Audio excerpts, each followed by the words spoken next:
Welcome, guys. We're back on Unfinished Business. This is the latest deep dive edition. I'm your co-host, Andre Joseph of AJ Epics Productions. This is one of our first deep dives of 2022. And as always, the main man himself, Mr. Jeff Galashaw. Hey, everybody. So my pick for this month, I decided once again to go back to the 80s, and we're going into the Brat Pack era of movies. And my pick of today is St. Elmo's Fire. Now, I know this is a film that's not exactly John Hughes' picture, but there's some reasons why I wanted to pick this one, because I've been wanting to deep dive on this, and I've also wanted to rip the shit out of this film. So St. Elmo's Fire was directed by Joel Schumacher, of course, best known for Batman Forever, Batman and Robin, Time to Kill, The Client, like every John Grisham drama in the 90s, as well as the weakest of the Batman films. But we'll save that for another day. At this time, he was probably known for writing The Wiz. He directed The Incredible Shrinking Woman with Lily Tomlin, which was his first directorial film. And he also directed a cult classic called DC Cab with Mr. T, and had a whole all-star lineup of comedians of the day and Adam Baldwin.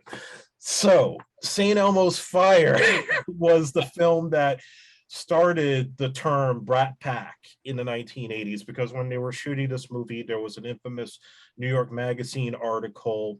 The journalist escapes my head for a moment, but he followed some of the lead actors during one night where they went out partying and hooking up with girls and, you know, doing all kinds of crazy stuff. Supposedly the story was over exaggerated, and it was supposed to be a piece mainly about the film. But then he comes back with this thing called Hollywood's Brat Pack. And it wasn't just the actors in St. Elmo's Fire, but he was also referencing the actors from The Breakfast Club and random other people that were young at that time, Tom Cruise, Matthew Broderick, guys that you would never associate with the Brat Pack, but nonetheless, it was that generation of the up-and-coming actors of that period. So St. Elmo's Fire was a drama that was loosely based on experiences of Schumacher and his friend Carl Kurlander, who co-wrote the script. And it's dealing with, I believe, 7 young people who've been friends pretty much for life. And they've all had their trials and tribulations in college, but now they're finding that the real world is much more difficult to navigate. You have, among the cast, you have Rob Lowe playing Billy, who's like the I want to say, like, he's the wild guy who pretty much never got out of his party phase. He knocked up a girl in college, had a kid, but he's not there for the kid, or divorcing the girl that he had a shotgun marriage to, and he can't hold a job. He's playing sax at the bar, St. Elmo's bar. You have Emilio Estevez playing, you know, Kirby, and he's the one who's obsessed with Andy McDowell, playing this nurse that he's been obsessed with since college, and he's willing to change his profession to get with her. Judd Nelson is like the yuppie of the film, and pretty much just typecast him after this movie. He's the yuppie who's engaged, or actually he's in a long-term relationship with Ali Sheedy's character, and he turns out he's also cheating on her while also working for a Senate campaign. And then you have Demi Moore, who's like kind of like the opposite of Rob Lowe in terms of she's a party girl, but she's also a drug addict. And there's some obsession she has with her stepmother's potential death. And so she clearly has some issues that her friends want her to confront. And then you have the only outlier of the group, Mara Winningham, who you probably remember from Turner and Hooch. She was just in the movie was it Map of the World or whatever the hell it was called with Tom Hanks. And she's done a number of movies since then, a lot of Tom Hanks and Kevin Costner films, playing basically the virgin of the group who's been sheltered by her parents and wants to have her own identity. And she's secretly in love with Rob Lowe's character. So everybody, and also Andrew McCarthy. I was gonna say, you let down somebody. Okay, Andrew McCarthy, who just wrote a book about his Brat Pack experiences. He is Kevin. He's the guy who thinks that love sucks. He doesn't believe in relationships, but deep down he has a crush on Ali Sheedy, and that creates some tension between him and Judd Nelson. So that's really everybody right there. And everybody goes through their shit throughout this picture. Now, I grew up with this movie in a weird sense because I think I saw it on HBO around 93 or 94. So I was probably 10 or 11 when I Mhm. saw this movie.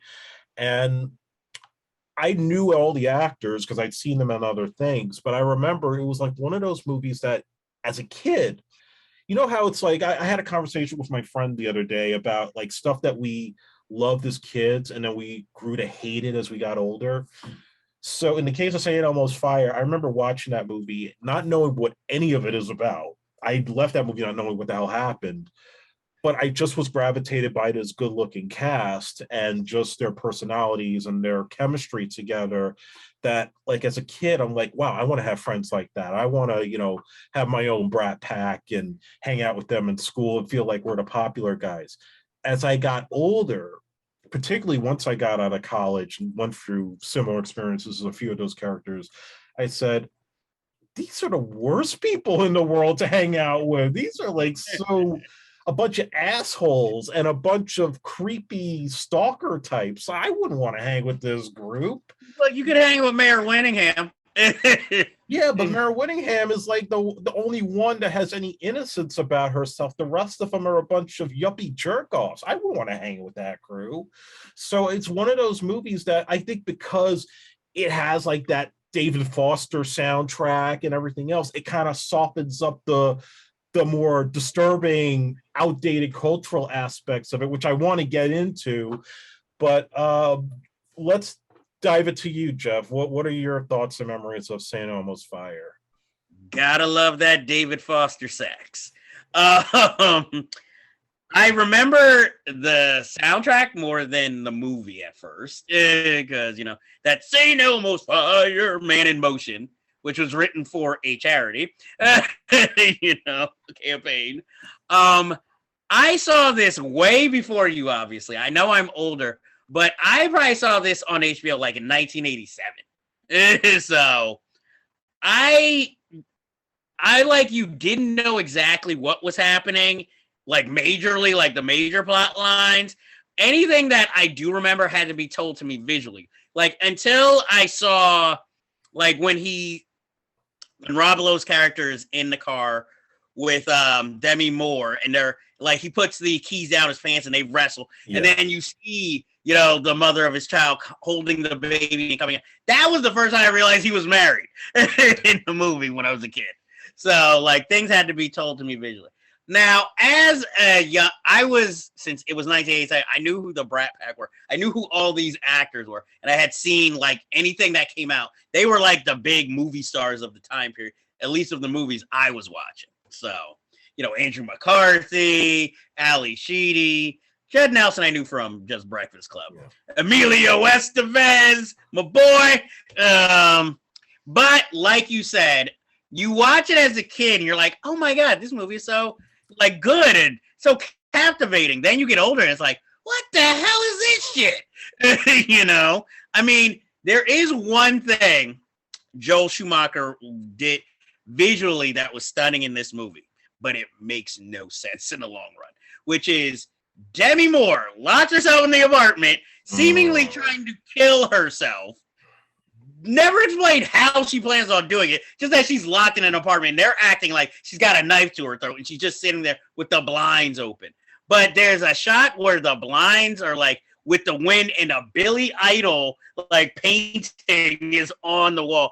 And it is such a music video shot, but it is one of the shots I still remember from this movie and how stupid that scene was.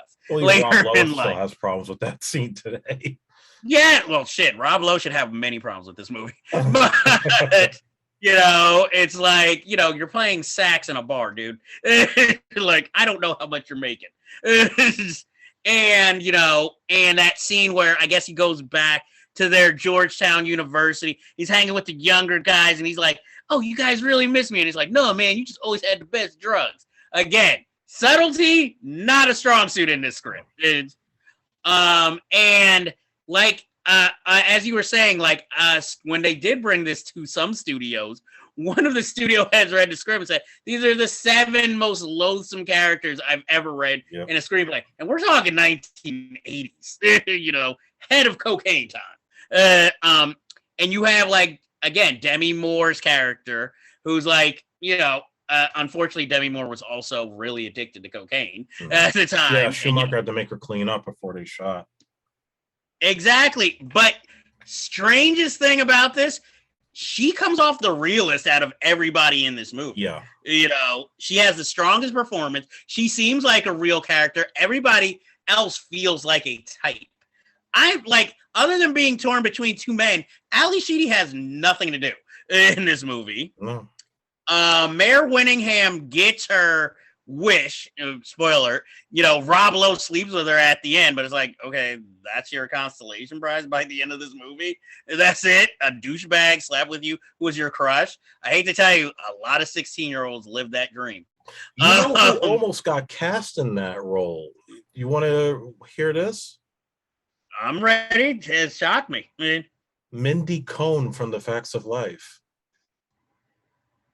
It would have helped her career out a lot more. Yeah, they were going to cast her, but she couldn't get out of the show, so she had to turn it down. And instead, they went with Mayor Winningham, who was pregnant while filming. Yeah, it was older than everybody else. Exactly. She had already had 2 kids. So it's like, wow, college girl with big glasses. You sure are frumpy. Andrew McCarthy is just playing an Andrew McCarthy type. I hate love, but I'm in love with my best friend's girlfriend. Oh. And Emilio Estevez is scary. This movie might be where they set the trend where stalkers are supposed to be quirky and really in love, but no, they're fucking scary. But that's the thing. It's like this whole movie, if you talk about Molly Ringwald wrote that whole piece about stuff in the Breakfast Club that's outdated and kind of hard to watch now. Everything about this movie is so difficult to watch in the lens of not just the Me Too movement, but just the woke movement in general. I mean, Rob Lowe tries to have his way with Demi Moore. He is obsessed with divergenizing Mayor Winningham, and he's doing drugs, and he's not being there for his baby mama. Okay, Emilio is just fucking creepy, and the only thing that saves that whole subplot, because the studio wanted to cut it out, was that he gets to kiss Annie MacDowell at the end, and the David Foster music softens it up. But you put different music to that whole bit with him chasing after her, it would be a totally different movie right then and there. And then the stalker thing with Andrew McCarthy with the pictures of Ali Sheedy, and then even when they hook up, now he's thinking, oh, now we're in a serious relationship, I want to move in, and this and that. Like, he's trying to move in so quickly. Judd Nelson's just a total asshole. He's the only one that's like, cheating, and then like, oh, I want to get married. Oh, get out of apartment, but I want you back. Like, he's got enough problems as is. He's like one of the worst offenders. And then, of course, Demi steals from a homeless woman at the homeless shelter. So, like, all this stuff. Like, why do I have to like you people? You are a bunch of hypocrites. I remember for some odd reason, and Ali Sheedy was uncomfortable with the sex scene, but I also remember, why does she keep her pearls on during the sex scene? It's just a strange detail that it still perplexes me to this day. Not like, it's not like I got to write a theory on it, but it's just weird. Well, she was very nervous to do that. Like a lot of love scenes would be nervous to do. But Andrew McCarthy in his book talked about how when they did the scene, well, first of all, her laugh when they break down the shower curtain, that was her natural reaction. That was not scripted. But Joel Schumacher, when they were shooting, was not happy with the way it was turning out. So at one point during the take, he's like, "You're fucking!" And she got embarrassed, and Andrew McCarthy wanted to get into a fight with Joel Schumacher. He wanted to punch him out. Like, Joel, what the fuck, man? So, there were, I don't think they got along that great. He got along with Rob Lowe and the rest of them, but Andrew McCarthy was the outlier. He was the New York City guy. He was not a Hollywood person by any stretch of the imagination. And so situations like that, he took very personally. Yeah, listening to his interviews, I could see that. And also, did you know who was first choice for Rob Lowe's role, even though the studio obviously wanted him? And no, I know there were a lot of actors that were considered for the movie. but Robert Downey Jr. and Who could have been decent. it would have been typecasting, Yeah. after less than. Well, no, this would have been before Less Than Zero, I believe. It was like he done weird science around this point. Okay, so it would have been an interesting pick, and then would have made even Less Than Zero. But then they really would have been torn that movie apart and been like, "Oh, is this just a sequel to St. Elmo's?" And Well, they were looking at a lot of actors. I mean, every actor who was around that point was considered for something. I know Anthony Edwards was on the list for one of the parts. Leah Thompson, Brooke Shields, Jodie Foster, Jennifer Beals, like whoever was young in their 20s or late teens was up for this movie. And I think a number of them probably are happy they didn't do this film, even if they did get caught up in the Brat Pack era. Hey, say what you want. It's a cultural milestone for when it came out. I'm like, it was a moneymaker. Yeah, it's one of these movies that I guess that because it was a moneymaker and because of the score, you think it's more important than it actually is. Because when you actually start watching it, it's like, hey, this is kind of like melodramatic. I mean, I know it's supposed to be a coming of age story about young people fresh out of college in their 20s trying to find their way. But the whole main plot of this ensemble seems to be hooking up and getting into relationships and long-lasting relationships. And it's like, you guys are like in your mid-20s. You're going to experience much more life and relationships than just this, especially when you finally start growing apart, Well, the only part where they do grow apart is when Rob Lowe just decides to leave town. Well, that's what I was going to say. Like, I understand what Joel Schumacher was trying to do, which was that all these characters have problems throughout the movie, but they all fall back on the net of their friendship. And that's what kind of keeps them actually sane or feel like they could get through anything. But the minute he leaves town, now it's like you get the sense by the end of the movie they're all going to start to grow apart and they're all going to start going their separate ways. And the fact that they don't go to the bar at the end, they decide to go someplace else, is already symbolizing that, yeah, now you guys are growing up out of your youth and you're going to probably not talk to each other after this. Well, they don't need to really talk to each other after this. Well, the studio did consider a sequel, but after that Brat Pack article, it just damaged everything. Nobody wanted to work with anybody after that. I'm like, what's St. Elmo's Fire 2? The 30s? And there have been attempts at a TV show. Topher Grace wanted to do one. That didn't work out. I think NBC is trying to do it now, but that got held up by the pandemic.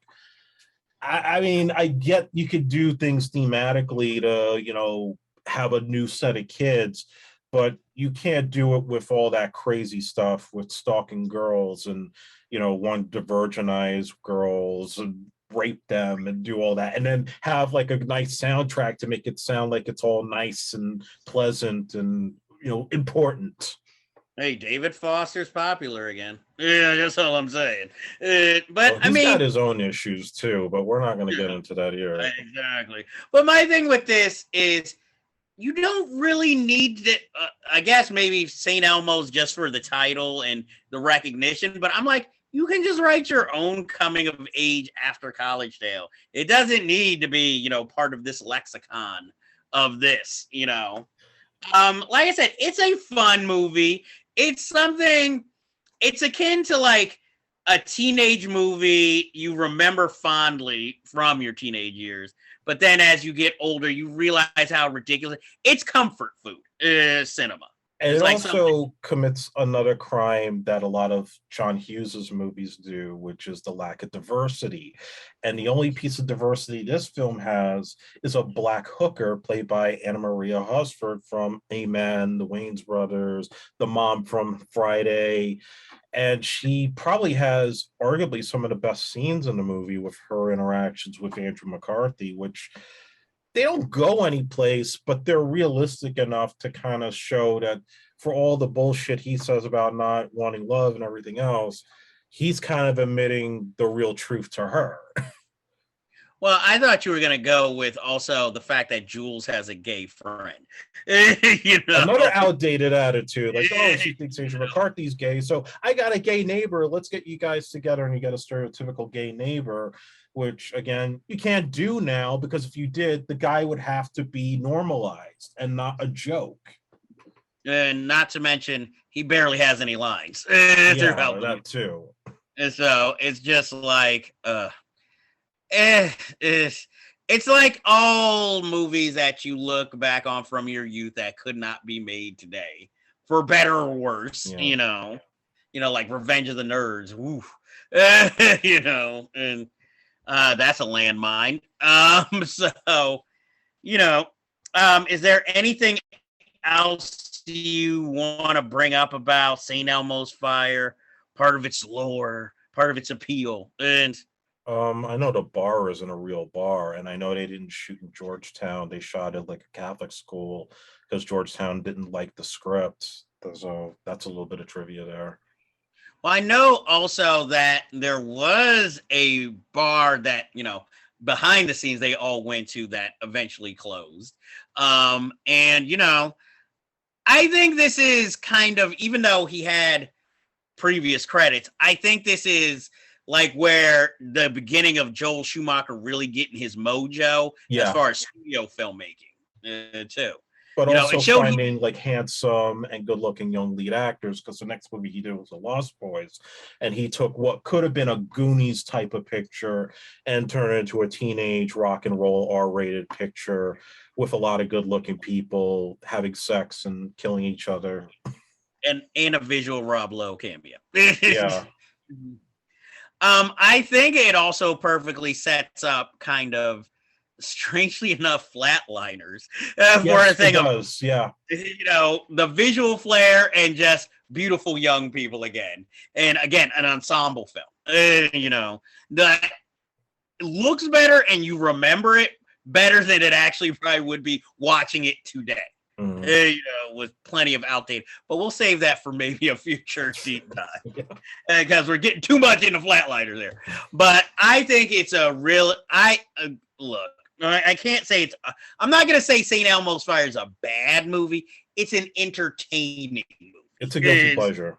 Exactly, and because like I said, as soon as you brought it up, I was like, oh, I remember St. Elmo's Fire, like nostalgia in my head, but then really watching it again and thinking about it, it's like, oh, whoa. Like watching it through modern eyes is like, whoa, yeah. Ooh, I forgot about that, And, also, this obviously changed Andie MacDowell's career, because this, after the Tarzan debacle, where her voice was dubbed. Yeah, so this, at least you got to hear her own voice on screen in this. And this might be the best she looked, because after that, I mean, she was okay, but she was probably at her sexiest in this film. Wow, I would have been like, her sexiest for me wasn't until she got older, in like Beauty Shop. But that's yeah. Andie MacDowell's a pretty lady, but when you're saying sexy, I'm like, I'm sorry, it took a while for me to find her sexy, but that's a personal thing, So I'm like, luckily we're not talking about sex lies and videotape, because then I'd be like, so yeah. Anyway, so my last words of St. Elmo's Fire, I would say if you're an 80s baby like us, you'll probably look back on it, with glee. But if you're a modern audience member, you're probably not going to like it, If you're our mutual friend Michael Foltz, you won't like it. Well, he wouldn't like a Brat Pack movie either way. Well, the second he told me once when he saw the commercial with Rob Lowe playing sax, that was like, no, I'm not paying money to see that shit. Well, he's strong in his opinions, and of a more sound mind. So that ends this week's episode of Unfinished Business Deep Dive, St. Elmo's Fire of 1985.